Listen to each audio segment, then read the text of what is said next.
Before we jump right into today's story, I just want to take a moment to say a heartfelt thank you to each and every one of you for helping me reach 20 subscribers. Now, I know 20 might seem like a small number to some, but to me, it means the world. Every single subscriber represents someone who believes in what I'm doing, and that is incredibly motivating. Your support is everything, and I can't wait to continue sharing more content with all of you. So, thank you again for being a part of this journey. It truly means a lot to me. Now, let's jump right into the story. It started like any other Friday night. Me, my laptop, and my growing YouTube channel. I've always loved the thrill of live streaming. There's something intoxicating about the instant connection with an audience, no matter how small. That night, I was streaming my usual content, urban exploration videos and creepy internet mysteries.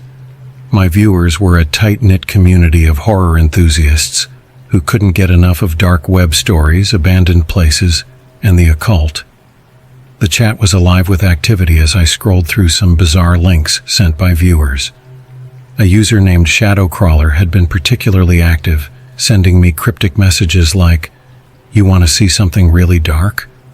At first I ignored it. These kinds of taunts were common, and I didn't like giving trolls the attention they craved. But then the user dropped a link with a chilling caption.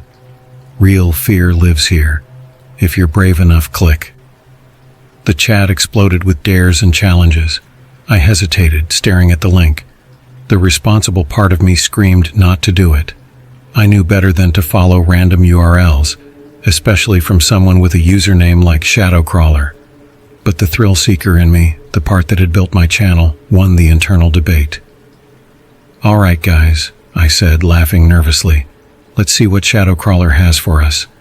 But if I disappear forever, make sure someone calls the cops." The chat erupted in laughing emojis and jokes. I clicked the link. The screen went black for a moment before a basic text-only page loaded. At the top, in blood-red font, was a single word: Oblivion. Beneath it was a short description: a live streaming platform for the brave, the curious, and the doomed. The chat immediately reacted. "Bro, this looks sus as hell. What's Oblivion? Is this a game?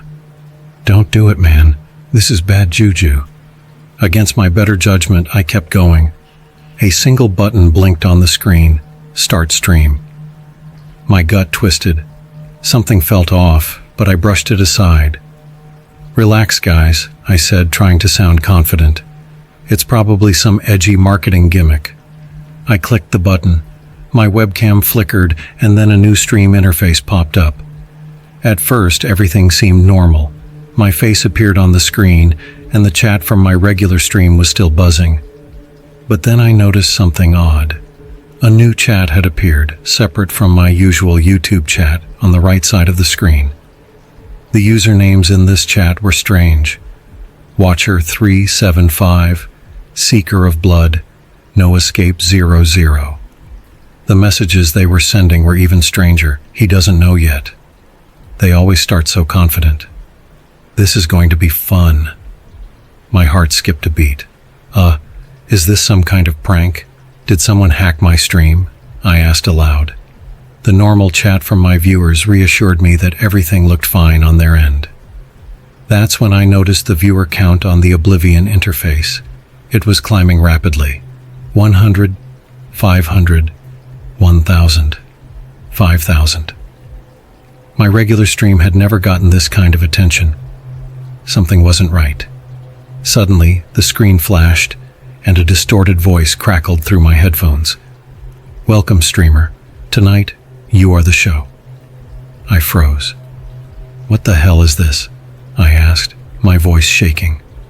The distorted voice ignored my question. "The rules are simple. Survive. Your audience is watching." Before I could react, my screen changed. The live feed from my webcam minimized into a corner, and the rest of the screen showed a map of my house.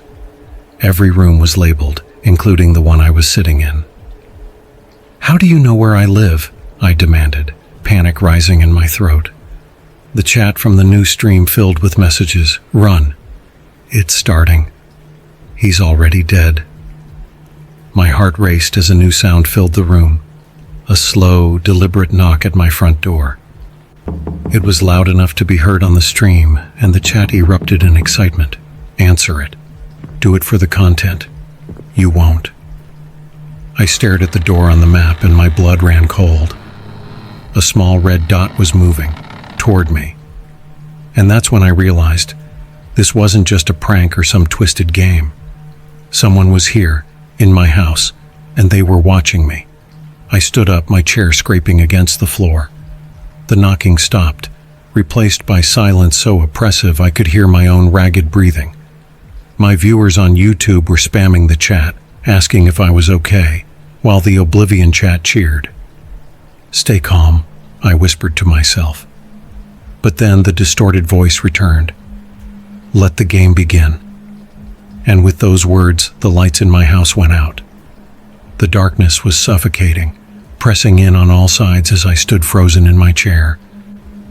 My laptop screen cast a faint glow, the only source of light in the room. The Oblivion chat continued to scroll at an alarming pace, filled with cryptic messages. He's in the house. Run while you can. This is going to be a bloodbath. All right, this isn't funny anymore, I shouted, my voice trembling. The only response was the low hum of silence. I could barely make out the map on the screen, but the red dot that had been at my front door was now inside. My chest tightened as I squinted at the screen. The dot moved slowly, methodically, through the house, toward the room where I was streaming. My YouTube chat was still active, but I couldn't focus on their questions or comments. All I could think about was the sound of my own heartbeat pounding in my ears. I fumbled for my phone on the desk, dialing 911 with trembling fingers. The call didn't connect. Instead, a message played, service temporarily unavailable. Please try again later. Number. No, I muttered, slamming the phone back onto the desk. A notification popped up on the Oblivion screen. Signal interference detected. External communication disabled. I was trapped. The knocking resumed, this time on the door to my streaming room. 3 slow, deliberate raps. I jumped to my feet, nearly tipping my chair over. Who's there? I shouted, my voice cracking. The knocking stopped. The map on the screen flickered, and a new feature appeared, a countdown timer. It was set to 10 minutes and immediately began ticking down. What happens when the timer hits 0? I typed desperately into the Oblivion chat. The responses sent chills down my spine. You don't want to find out. Better start moving. Run, streamer, run. I grabbed a flashlight from the drawer next to my desk, its weak beam cutting through the darkness. My laptop screen updated again, showing a new message in bold red letters. Find the key to survive. Beneath the message, an image appeared. A rusted ornate key with a skull-shaped bow. The map flickered, highlighting a room on the far side of the house. No way, I whispered. They were directing me to the basement. Another knock came, louder this time, and the door handle rattled violently. I stumbled backward, clutching the flashlight like a lifeline. My mind raced. Whoever or whatever was out there wasn't waiting for an invitation. The timer hit 8:45. I forced myself to move, pushing the desk aside to block the door. The rattling stopped, replaced by the creak of footsteps moving away. I didn't wait to see where they were going. With shaking legs, I slipped out of the room and into the hallway, trying to keep my breathing as quiet as possible. The house felt unfamiliar in the darkness. Every shadow stretched unnaturally long, and every creak of the floorboards made me flinch. My flashlight flickered as I moved toward the basement door, the faint sound of footsteps trailing somewhere behind me. The Oblivion chat was still active, visible on my phone now that I had synced the stream to keep it in my hand. Comments poured in. He's coming for you. Too slow, streamer. The basement is a trap. I reached the door to the basement, my hand trembling as I turned the knob. The door groaned open, revealing a staircase that descended into pitch blackness. The timer hit 6:30. I didn't have a choice. As I crept down the stairs, the smell hit me first, a sickly metallic odor that made my stomach churn. My flashlight flickered again, the beam sputtering as I reached the bottom. The basement was cluttered with old furniture, boxes, and cobwebs, but my eyes were drawn to something out of place, a small table in the center of the room, illuminated by a single hanging bulb. On the table was a box. It was old, wooden, and locked with a padlock. The skull-shaped keyhole was unmistakable. Before I could move closer, the distorted voice returned, echoing through the room. "You're doing well, streamer, but you're not alone." The words sent a jolt of fear through me. I spun around, the flashlight beam darting across the room. At first I saw nothing but shadows. Then, from the far corner, something moved. A figure emerged from the darkness, tall and gaunt, its face obscured by a mask that looked stitched together from pieces of leather. It held something in its hand, a long rusted blade that glinted in the dim light. The Oblivion chat exploded.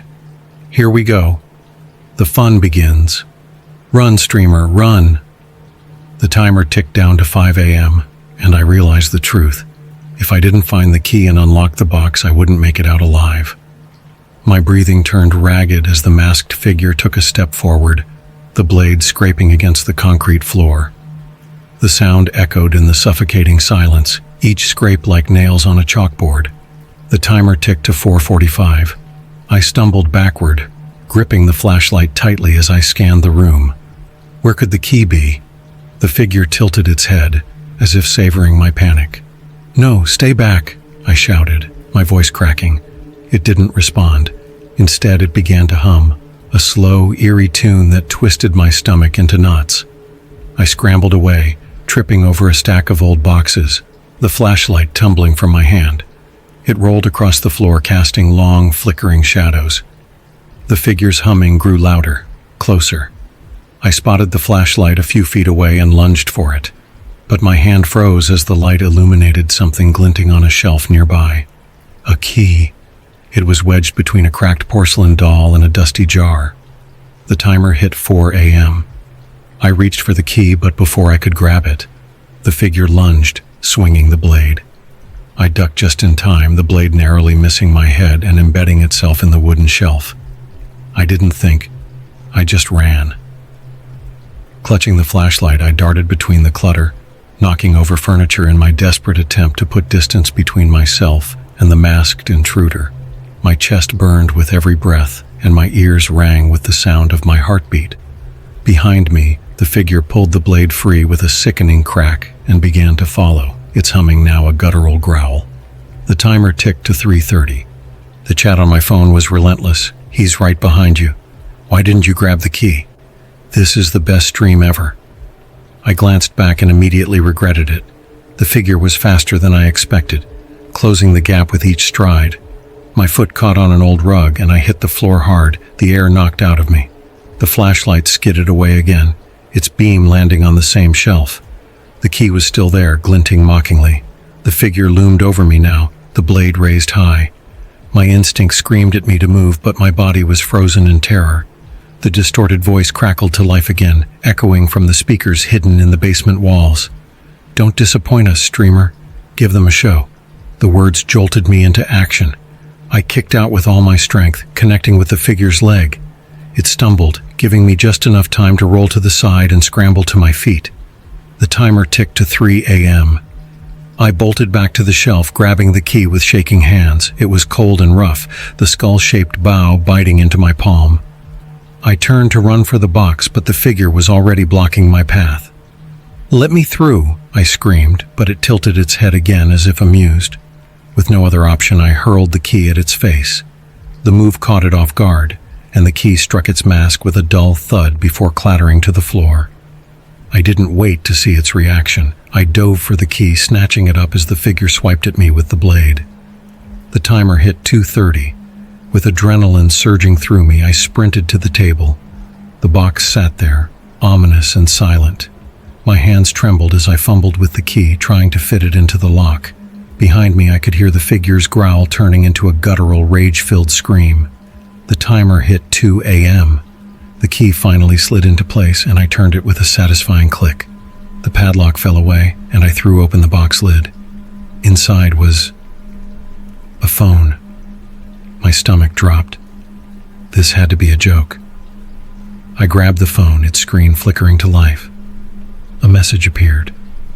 Call for help, but choose wisely. 2 buttons appeared on the screen.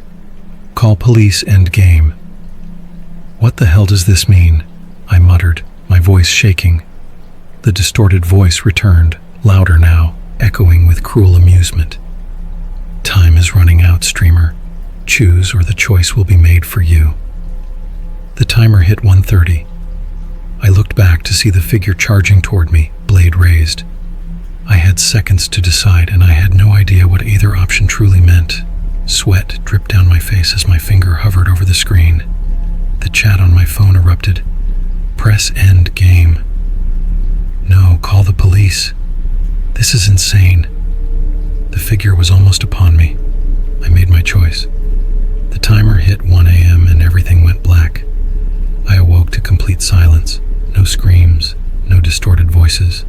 Just a suffocating stillness that felt more terrifying than any noise. My body ached, and my head throbbed as I tried to piece together what had happened. The last thing I remembered was pressing the button on the phone. But which one? My memory was hazy, like a dream slipping away. The darkness around me was impenetrable. Even my flashlight was gone. I patted my pockets frantically, hoping for my phone, but they were empty. Then, a faint glow appeared in the distance, like a doorway opening into a dimly lit room. Instinctively, I moved toward it, the ground beneath me cold and uneven like cracked stone. As I stepped through the glow, the world around me shifted. I was no longer in the basement, but in what looked like an endless, decaying theater. Rows of broken seats stretched into the darkness, and the air smelled of mildew and rot. On the stage, a single spotlight illuminated a screen. The same screen from my laptop, still broadcasting the Oblivion chat. The messages were different now. No longer taunting or cryptic, they felt alive. Welcome to the next level. You've entered the void. The audience is waiting. The void? I muttered, my voice echoing in the empty theater. Behind me, the doorway vanished, leaving me trapped. The screen on stage flickered, and a video feed appeared. My heart sank as I saw myself sitting in my streaming chair, looking dazed and confused. It was my room, but something was wrong. The version of me on the screen didn't move like I did. It tilted its head unnaturally, its eyes empty and lifeless. A distorted smile spread across its face as it leaned closer to the camera. "What the?" I whispered, backing away. The distorted version of me spoke, its voice a chilling blend of mine and something else entirely. "You thought you could escape the game? The audience is still watching, and they demand a finale." Suddenly, the theater's seats filled with figures. They were shadowy and faceless, yet their presence was palpable. Each figure emitted a low murmur, like a crowd settling in for a show. The screen on stage flickered again, now displaying the timer. It had restarted, counting down from 10 o'clock. "No," I whispered, shaking my head. "I finished the game. I made the choice." The distorted voice laughed, reverberating through the theater. "You didn't think it was that simple, did you? This is only the beginning. The real question is, how far are you willing to go to survive?" The timer ticked to 9:45, and the screen showed a new message. "Find the exit, or you'll take their place." I turned to the audience, and my stomach dropped. Each shadowy figure had a faint, flickering glow where their faces should have been. They weren't just spectators. They were the souls of those who had failed before me. A door appeared at the far end of the stage, its frame bathed in blood-red light. The chat on the screen exploded with messages. "The door is a trap. He'll never make it. Run, streamer, run." My legs felt like lead, but I forced myself to move, climbing onto the stage. The distorted version of me was still on the screen, watching with that unnerving smile. As I approached the door, the theater began to change. The walls pulsed like living flesh, and the air grew thick with the sound of whispers, thousands of voices overlapping in an unintelligible cacophony. The timer hit 8 a.m. I reached for the door, but before I could touch it, the floor beneath me shifted. I stumbled, falling into a pit that hadn't been there before. The fall felt endless, my screams swallowed by the darkness. When I finally landed, it was in a shallow pool of liquid that smelled of copper. I gagged, realizing it was blood. The room I was in now was small and circular, with walls covered in symbols that seemed to writhe and shift. In the center of the room was another box, identical to the one in the basement. This time, the box wasn't locked. The chat appeared in my vision, as if projected onto the air itself. "Open it. Don't open it. Time's running out." The timer ticked to 6:30, and I had no choice. I reached for the box, my hand slick with blood. Inside was a knife. Its blade was curved and wickedly sharp, with symbols etched along its surface. A new message appeared, scrawled in blood-red letters on the wall. "A life must be given to end the game. Choose wisely." "What does that mean?" I shouted, my voice echoing. The distorted voice answered, now louder and more menacing. "The audience craves sacrifice. If you want to escape, you must give them what they want. A death for their entertainment." I looked around the room, my heart pounding. I was alone. Who was I supposed to sacrifice? The timer hit 5 a.m. and the whispers grew louder, almost deafening. The audience was waiting. The knife felt heavy in my hand as I realized the horrifying truth. There was no one else here. The only life left to give was mine. The distorted voice laughed, a sound that shook the very walls. "What will you choose, streamer? Yourself or someone else?" The timer ticked down. 4:30. Time was running out, and the game wasn't finished yet. The timer glared at me, each second ticking away like the beat of a funeral drum. 4:29. 4:28. I gripped the knife tighter, my hands trembling as my breath came in shallow gasps. The distorted voice, now unbearably loud, echoed through the room. "Decide, streamer. Time waits for no one." The chat reappeared, filling the walls around me like graffiti. "Do it! Coward! He'll never make it. Prove them wrong," I screamed at the emptiness. "Why are you doing this? What do you want from me?" The distorted version of me flickered onto the walls, its smile stretching impossibly wide. "You asked for an audience, didn't you? This is what they want, a show. And you, dear streamer, are the star." My mind raced. I was desperate, searching for any way out of this nightmare. The audience wasn't just watching, they were feeding on this. My fear, my anguish. It was all for their sick entertainment. But then a new message appeared, different from the others. "There's always a third option." It was subtle, almost drowned out by the flood of taunts and jeers. "A third option?" I muttered, scanning the room for clues. The knife glinted in the faint red light, its symbols writhing as though alive. I could almost hear whispers emanating from it, like it was trying to communicate. The timer hit 3 a.m. and the walls began to close in, the symbols pulsating and bleeding. Think, damn it, the knife was meant for a sacrifice. But what if the rules of the game weren't as rigid as they seemed? Every game has a glitch, a loophole. And if this entire nightmare was a twisted performance, maybe I could rewrite the script. I raised the knife, staring into its reflective surface. The distorted version of me appeared, its smile now a sneer. "What are you doing? You're wasting time." Ignoring it, I slashed the blade across my palm. Pain shot through my hand as blood dripped onto the floor, pooling at my feet. The room responded instantly. The walls quaked, and the symbols glowed brighter as though feeding off the sacrifice. The audience's murmurs turned into a cacophony of roars and screams. They didn't like this. This wasn't the ending they wanted. "Not enough," the distorted voice bellowed. "A life must be taken. The knife felt heavier in my hand, the symbols on its blade pulsing faster. The timer ticked down to 1:30. I stepped into the center of the room and raised the knife high. "You want a show?" I yelled. "Then watch this." I drove the blade into the floor. The ground erupted in a blinding light, and the room dissolved into chaos. The audience screamed, their shadowy forms writhing as if in agony.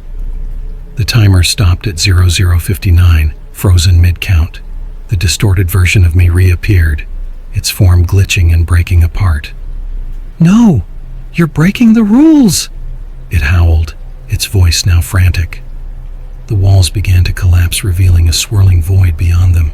The chat messages fragmented, breaking into nonsensical symbols. For a moment I was weightless, suspended in the void. My body felt like it was being pulled in every direction at once, but my mind was clear. I had disrupted their game, turned their spectacle into chaos. A single message appeared in the air before me, written in bright golden letters. "You've escaped for now." The void imploded, and I was falling again, faster and faster, until I hit something solid. I woke up in my room, gasping for air. My streaming setup was gone, replaced by a clean desk and an ordinary computer. The air smelled normal, the oppressive stench of blood and decay gone. For a moment, I thought it was all a dream, until I noticed the scar on my palm, a faint reminder of the knife's cut. I checked my phone. No messages, no app, called oblivion. But when I opened my browser, a single tab was already open, displaying a simple line of text. "The audience always remembers." The screen flickered, and my reflection stared back at me. It was normal, but as I turned away, I could have sworn I saw a faint, distorted smile flicker across its face. The story wasn't over. The game never truly ends.